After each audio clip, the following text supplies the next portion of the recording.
Yes.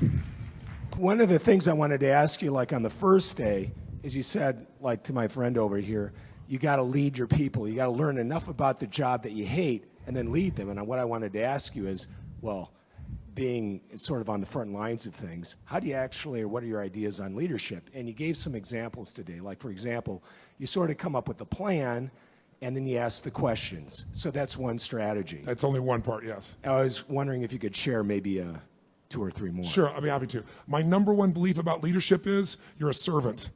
Here's what I mean. Here's what I mean specifically. The word hero, that is in the archetype of like men and you and I bet. Is it true that inside of you, you really want to be the best? You want to create the best, share the best, do the best? Is that a metaphor for you in your life? Absolutely. Yeah, me too. So I think people in this room tend to have that as their metaphor. So all of us at some level, man or woman, wants to be a hero. The word hero in its Latin root means servo. Servo means servant. It actually means slave.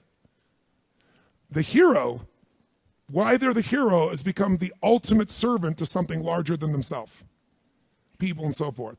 The person who thinks they're going to lead by demand or by position can only lead for a short period of time. But the person whose idea of serving is, my belief is, if you can find a way to take any group of people and help them to experience their needs at a richer, deeper level than anyone else, then together you guys can get anything done. Anything. Now, it may not work the first time, but together you can get to that point. Because needs are ultimately what we're after. We're not after the vehicle we think we're after. You want $1 billion, then you get it. I got plenty of clients, and I will tell you, it is not the end game. And so then they go after their second billion. Or you think it's getting married, and then you get it, and you find out it's not the end game. There's certain needs that have to be there, and the ultimate needs are growing and giving.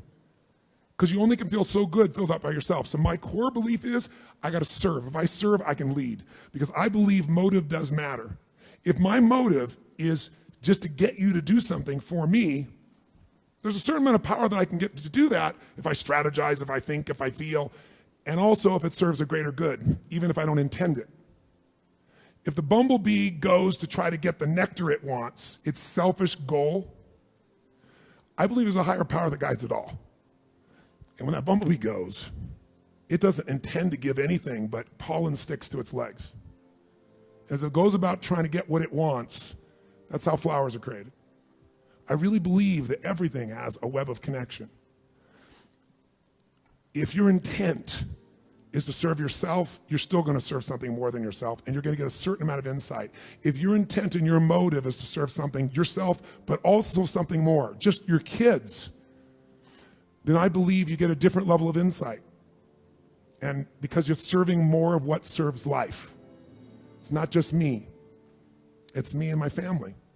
If you're trying to serve a community, I believe you get a different level of insight. If you're trying to serve humanity, you get a different level of insight. I get emotional thinking about it because this is why I do what I do. So when someone stands up, it's not about business, it's not about anything, but about serving them. So I will use abrasive or creative language. I'll use whatever it takes, humor, stupidity. I'll make fun of myself. I'll challenge. I'll do anything to serve. That's why I'm here. I don't need to do more, but I love to see someone free and alive and lit up. So when that's your motive, no matter how people perceive you on the outside, if they're around you long enough, you can't hide what your real motive is. And they'll see it and they'll feel it. Motive does matter. If it's to serve something higher, it'll be that. That doesn't mean you don't get served too. And in business, you got to be served. Or I used to do business and I lose money in the business and everybody else was happy. And it was wonderful, except I had no business. So it's, killing the goose that lays the golden eggs. So I've learned to put that balance in, but that gives me power. That's why time disappears for me, because I'm not about getting some action done. I'm about the outcome. Question. We talked about, the economy being real rough going forward, but you've given so much of yourself, and I can see it, and the passion behind these people about teaching these really important business principles, that I'm confident that it's going to be a lot shorter to come out of this recession. Thank you so much. My honor. Thank you. Give him a hand.